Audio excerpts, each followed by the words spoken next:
ایک بڑھیا کا قرآن سے عشق۔ حضرت امام عبداللہ ابن مبارک رحمہ اللہ، جو جلیل القدر محدث اور رفیع الشان فقیہ اور اکابر صوفیہ میں سے ہیں، وہ ایک مرتبہ حج کو گئے۔ حج کے بعد کسی جگہ جا رہے تھے، راستہ میں ایک جگہ محسوس ہوا کہ کوئی چیز کپڑے میں لپٹی ہوتی ہے۔ قریب جا کر دیکھا تو محسوس ہوا کہ کوئی انسان ہے۔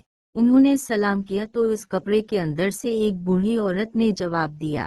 امام مبارک نے اس سے مختلف سوالات کیے تو آپ کی حیرت کی انتہا نہ رہی جب اس نے ہر سوال کے جواب میں قرآنی آیات پڑھے جن سے ان سوالات کا جواب نکلتا تھا۔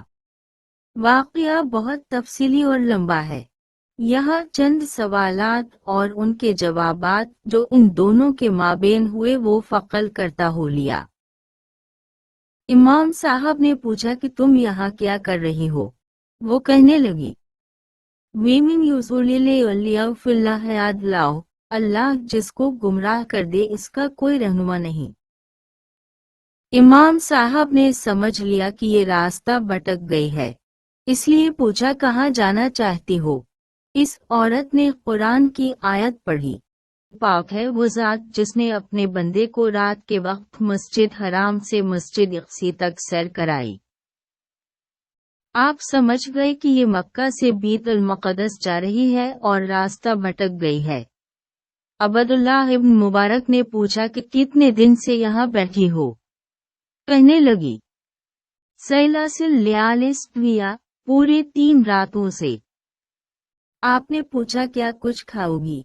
کہنے لگی، قلیل کہ روزوں کو راستہ تک پورا کرو۔ حضرت ابن مبارک فرماتے ہیں کہ میں راستہ میں ترنم سے شعر پڑھنے لگا تو اس بوڑھیا نے کہا، فیلاقو قرآن میں سے جو ہو سکے پڑھو۔ اس طرح جتنے سوالات حضرت عبداللہ ابن مبارک نے کیسے وہ عورت ہر سوال کا جواب قرآن کی آیات ہی سے دیتی۔